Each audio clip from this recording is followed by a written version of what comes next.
فيا أيها الراجون منه شفاعة. Assalamualaikum warahmatullahi wabarakatuh. Bismillahirrahmanirrahim. Alhamdulillahi rabbil alamin. Wassalatu wassalamu ala sayyidina Muhammadin wa ala alihi wa sahbihi ajma'in. Amma ba'du. Marilah kita mulai pertemuan ini dengan membaca basmalah. Bismillahirrahmanirrahim.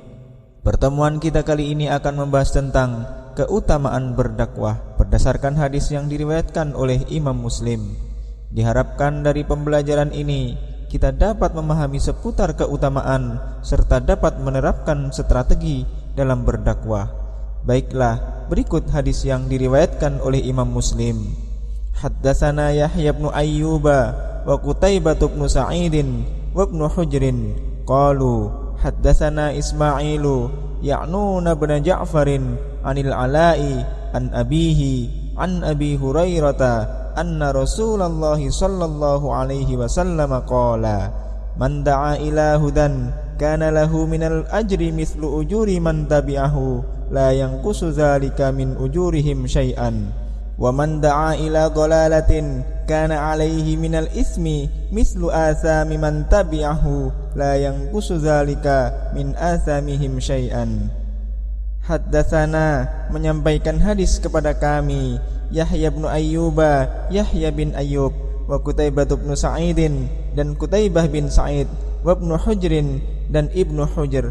Qalu, mereka berkata, haddatsana, menyampaikan hadis kepada kami, Ismailu Ismail, ya'nun ibn Ja'farin, yakni Ibnu Ja'far, anil Ala'i, dari Ala, an abihi, dari ayahnya, an Abi Hurairah, dari Abi Hurairah radhiyallahu anhu, anna Rasulullah sallallahu alaihi wasallam qala, bahwasanya Rasulullah sallallahu alaihi wasallam bersabda, man da'a ila hudan, barang siapa mengajak kepada petunjuk atau kebenaran, kana lahu minal ajri, maka baginya pahala atau kebaikan, mislu ujuri man tabi'ahu, seperti pahala orang yang mengikutinya, la yanqusu dzalika min ujurihim syai'an, tanpa mengurangi sedikit pun pahalanya.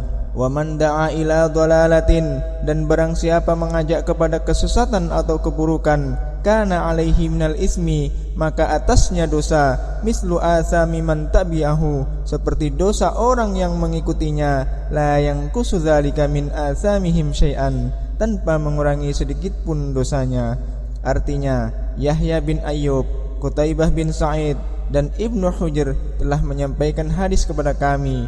Mereka berkata bahwa Ismail, yakni Ibnu Ja'far, mendapat hadis dari Al-Ala, dari ayahnya, dari Abi Hurairah radhiyallahu an, bahwasanya Rasulullah sallallahu alaihi wasallam bersabda, barang siapa mengajak kepada petunjuk atau kebenaran, maka baginya pahala atau kebaikan seperti pahala orang yang mengikutinya, tanpa mengurangi sedikit pun pahalanya. Dan barang siapa mengajak kepada kesesatan atau keburukan, maka atasnya dosa seperti dosa orang yang mengikutinya, tanpa mengurangi sedikit pun dosanya. Hadis riwayat Imam Muslim. Penjelasan hadis di atas mengajarkan pentingnya berdakwah, yakni mengajak, menyeru, mendorong menuju kebaikan dan keterbaikan. Secara bahasa, lafaz dakwah adalah isim masdar dari da'a yad'u du'aan atau da'watan, yang berarti mengajak, menyeru, memanggil, dan juga berarti berdoa dan memohon. Dalam hubungan dari atas ke bawah, atau dari yang sesama atau dari dekat kepada yang jauh, kata tersebut diartikan mengajak, menyeru, mengundang, dan memanggil, seperti pemimpin kepada anggota atau sesama anggota kepada anggota yang lain. Sedangkan dalam hubungan dari bawah ke atas, lafaz tersebut diartikan berdoa, seperti manusia berdoa kepada Allah Subhanahu wa ta'ala, atau diartikan memohon, seperti dari anggota memohon kepada pemimpin. Adapun secara istilah, dakwah diartikan sebagai kegiatan mengajak, menyeru, dan memanggil orang lain untuk melakukan yang baik dan yang terbaik atau ajaran Allah, serta meninggalkan yang tidak baik atau yang buruk atau ajaran syaitan. Di dalam Al-Quran ada beberapa kata dakwah ini digunakan. Di antaranya surah Ali Imran ayat 104 digunakan istilah yad'una ilal khair, menyeru kepada kebaikan. Surah Yunus ayat 25, wallahu yad'u ila daris salam, dan Allah menyeru manusia ke daris salam atau surga. Surah Al-Baqarah ayat 221, wallahu yad'u ilal jannati wal maghfirati bi'idnih, dan Allah mengajak ke surga dan ampunan dengan izinnya. Pendek kata, dakwah adalah kegiatan mengajak dan mengubah suatu keadaan dari yang kurang baik menuju yang baik dan yang terbaik, yakni al-khair, daris salam, al-jannah wal maghfirah. Di dalam hadis tersebut ditegaskan bahwa tujuan dakwah adalah menuju huda, petunjuk atau sesuatu yang ditunjukkan oleh Allah dan Rasulnya sebagai jalan meraih keselamatan dan kebahagiaan hidup dunia dan akhirat. Kata huda dalam hadis tersebut dinyatakan dalam bentuk isim nakirah, artinya kata benda yang bersifat umum, yakni semua petunjuk kebaikan dalam pandangan Allah dan Rasulnya. Dapat dipahami bahwa petunjuk itu adalah Al-Quran sebagai huda dan Islam sebagai siratal mustaqim yang selalu diminta oleh semua hamba yang taat kepada Allah dalam setiap rakaat salat, ihdinas siratal mustaqim. Pada hadis tersebut, huda atau petunjuk hidup dilawankan dengan dhalalah, kesesatan dalam hidup. Kata dhalalah dalam hadis tersebut juga disebutkan dalam bentuk nakirah yang sifatnya umum. Artinya, jika manusia tidak mau mengajak kepada petunjuk kebenaran, maka sesungguhnya ia akan membiarkan kesesatan terjadi atau bahkan mengajak kepada kesesatan. Jika proses mengajak kebaikan dalam berbagai modelnya sudah terlaksana dengan baik, maka akan berpengaruh positif bagi kebaikan suatu lingkungan masyarakat. Kebaikan itu akan memantul ke sekelilingnya, meskipun seiring itu keburukan juga demikian halnya.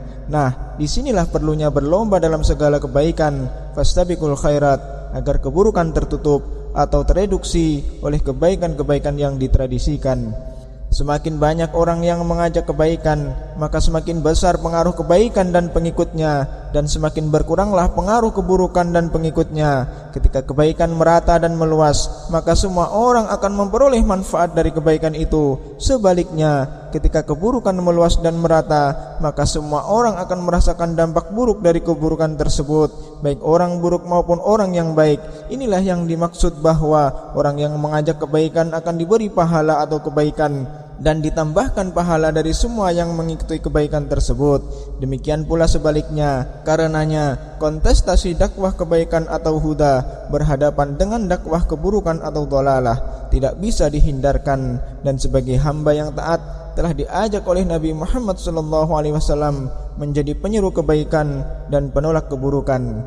Karena dampak positif yang besar dari kegiatan dakwah atau mengajak kebaikan, maka Nabi Muhammad SAW menjelaskan pahala yang besar bagi pelaku dakwah atau dai-daiyah, ditambahkan dengan pahala orang-orang yang melakukan kebaikan yang diajarkannya. Sebaliknya, karena dampak buruknya, orang-orang yang mengajak kepada keburukan atau kesesatan akan mendapatkan dosa atau keburukan sendiri, ditambah dosa atau keburukan mereka yang mengikuti ajaran keburukan tersebut. Dari sini dapat dipahami bahwa kebaikan yang diajarkan dengan cara yang baik dan disiarkan dengan cara yang baik pula akan semakin berdaya guna dan dampaknya lebih maksimal untuk kebaikan. Dengan demikian, kebaikan itu diperlukan publikasi agar menjadi syiar, dijadikan inspirasi, motivasi, dan kemudian diikuti orang lain secara maksimal. Sebaliknya, keburukan sebisa mungkin ditutup atau disensor agar tidak dijadikan inspirasi kejahatan dan kemudian diikuti orang lain dengan kejahatan yang mungkin lebih besar. Itulah tadi yang dapat saya sampaikan. Demikian kiranya pertemuan kita kali ini, semoga kita dapat memahaminya. Mari kita akhiri dengan mengucap hamdalah, alhamdulillahirabbil alamin. Terima kasih atas perhatian. Mohon maaf atas kekurangan. Wallahul muwaffiq ila aqwamit thariq. Wassalamualaikum warahmatullahi wabarakatuh.